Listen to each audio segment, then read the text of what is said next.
हम लोग जो आज सीखने वाले हैं वो है बाजार मांग। तो आइए समझते हैं बाजार मांग क्या है। पूर्व खंड में हमने किसी उपभोक्ता की चयन की समस्या का अध्ययन किया। अगर हम इससे पहले देखें तो हम लोग ये पढ़ चुके हैं कि उपभोक्ता की चयन में क्या क्या समस्याएं आती है, यानी कि उपभोक्ता की चयन की समस्या का हम लोगों ने अध्ययन किया है और उपभोक्ता का मांग वर्ग प्राप्त किया। उसके बाद हम लोगों ने क्या देखें, उपभोक्ता का मांग वक्र किस तरह का हो सकता है। परंतु बाजार में एक ही वस्तु के लिए अनेक उपभोक्ता होते हैं। अगर हम बाजार में देखें तो एक ही वस्तु के लिए बहुत सारे उपभोक्ता हो सकते हैं। किसी वस्तु के लिए बाजार मांग को जानना महत्वपूर्ण होता है। देखिए, किसी वस्तु के लिए बाजार मांग को जानना क्या होता है, बहुत ही महत्वपूर्ण होता है। किसी वस्तु के लिए एक विशेष कीमत पर, किसी वस्तु के लिए एक विशेष कीमत पर बाजार मांग क्या होता है, यह साफ साफ लिखा है, सभी उपभोक्ताओं की सम्मिलित मांग को, सभी उपभोक्ता की जो मांग होता है ना, सभी उपभोक्ता की सम्मिलित मांग का जोड़ होती है। मैं पुनः दोहराना चाहूँगा, क्या बोलना चाह रहा है एनसीईआरटी। किसी वस्तु के लिए एक विशेष कीमत पर बाजार मांग सभी उपभोक्ताओं की सम्मिलित मांग का जोड़ होता है। मतलब अगर किसी वस्तु की मांग है और उसकी खास कीमत है तो एक उपभोक्ता उसकी मांग करेगा, दूसरी उपभोक्ता भी मांग करेगा, तीसरी उपभोक्ता भी मांग करेगा। तो सभी उपभोक्ताओं की मांग को जोड़िए, तो जोड़ने के बाद जो कंप्लीट जो आएगा सम्मिलित मांग, उसे ही कहेंगे बाजार मांग। किसी भी वस्तु के लिए बाजार मांग व्यक्ति विशेष के मांग वक्रों से प्राप्त की जाती है। अगर हम बाजार मांग को निकालेंगे तो प्रत्येक व्यक्ति की जो मांग वक्र है उस वस्तु के लिए, तो सभी व्यक्ति की मांग वक्र को आपस में जोड़ के एक नया मांग वक्र बनता है, तो वही होता है आपका बाजार मांग वक्र। अब यहाँ देखिए, समझाने की कोशिश किया है किताब। मान लीजिए एक वस्तु के लिए बाजार में केवल दो ही उपभोक्ता हैं। चलिए दो उपभोक्ता से समझने का कोशिश करते हैं कि एक वस्तु है और बाजार में उसके लिए दो उपभोक्ता है।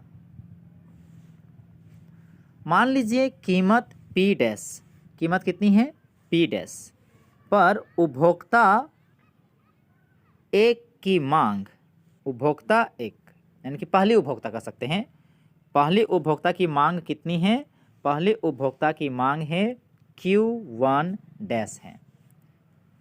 मतलब जो पहली उपभोक्ता है, जब वस्तु की कीमत कितनी है, जब वस्तु की कीमत P डैश है तो वो कितना वस्तु का मांग करता है, वो मांग करता है Q1 डैश का। ठीक है, और उसी वस्तु के लिए उपभोक्ता दो कितना मांग करता है, उतना ही कीमत पर Q2 डैश। यहाँ देखिए, समझाने की कोशिश करूँगा। ये मान के पहले उपभोक्ता का मांग वक्र है और ये दूसरे उपभोक्ता का मांग वक्र है। जिस समय कीमत कितना था P डैश, तो पहली उपभोक्ता कितना मांग करता है, यहाँ देखिए आपको पता चल जाता होगा Q1 डैश। जिस समय कीमत कितनी है P डैश, तो पहली उपभोक्ता कितनी मांग करती है Q1 डैश। चलिए इधर देखिए, जब दूसरी उपभोक्ता की बात करते कीमत वही है P डैश, किंतु दूसरी उपभोक्ता की मांग कितनी है, यहाँ पर उसकी मांग है Q2 डैश। अब आपको समझ में आ गया होगा कि एक ही कीमत पर देखिए दोनों हैं, परंतु अलग अलग उपभोक्ता की अलग अलग मांग है। पहली उपभोक्ता की मांग Q1 डैश है और दूसरी उपभोक्ता की मांग कितनी है, Q2 डैश है। ठीक है,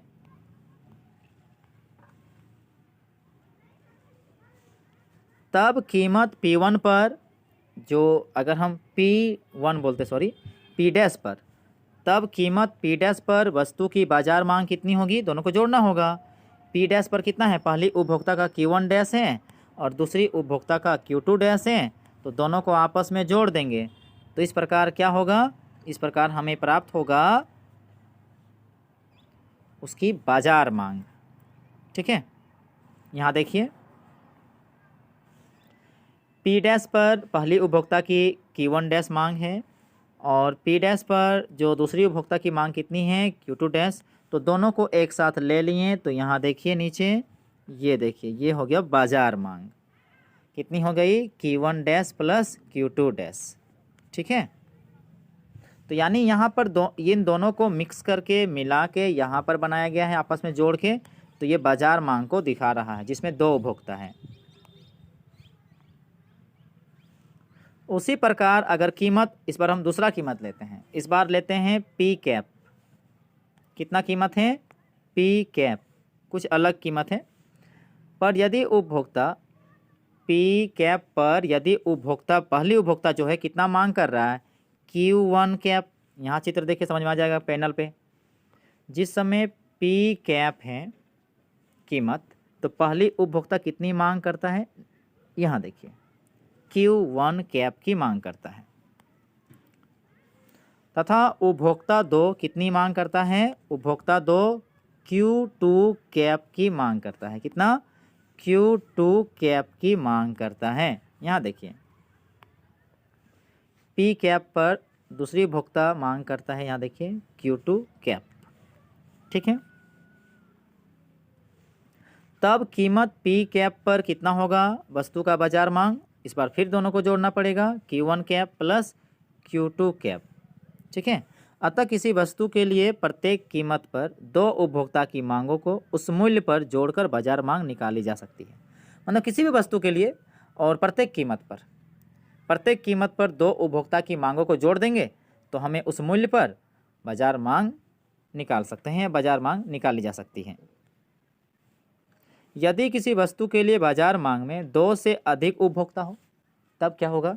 अगर दो से ज़्यादा उपभोक्ता हो तो बिल्कुल इसी प्रकार ही निकालेंगे। बाजार मांग निकालते समय क्या करेंगे, हमें क्या करना होगा, सभी जो उपभोक्ता है उसकी मांगों को जोड़ना होगा। जैसे अभी दो उपभोक्ता था तो दो मांगों को जोड़ दिए। अगर तीन या उससे भी ज़्यादा होते हैं तो सभी उपभोक्ता की मांगों को जोड़कर इसी प्रकार हम क्या करते हैं, प्राप्त किया जा सकता है। जैसा कि रेखाचित्र अभी हम लोग देख चुके हैं 2.18 में दर्शाया गया है। अलग अलग व्यक्तियों के समस्तरीय मांग माने समान स्तर पर जो मांग वक्रों का ग्राफीय रूप से चित्रण करके बाजार मांग प्राप्त किया जा सकता है। मतलब देखिए हमने पहली उपभोक्ता का कितना कीमत है, उसमें कितना उसका मांग है हमने दर्शाए थे। दूसरा उपभोक्ता में क्या था, उतना ही कीमत पर उसकी कितना मांग है ये हमने देखा। तो समान कीमत पर दोनों उपभोक्ताओं की जो मांग थी उसको आपस में जोड़ देंगे तो उस कीमत पर हमें क्या प्राप्त होगा, उस समस्तरीय मांग वक्रों को हम ग्राफीय रूप से चित्रण कर सकते हैं और हमें बाजार मांग प्राप्त होगा। इसके लिए अलग अलग व्यक्तियों के समस्तरीय मांग वक्रों को जोड़ना होगा। मतलब समान कीमत पर अलग अलग उपभोक्ताओं की जो मांग थी उन समान स्तर पर आपको जोड़ना होगा।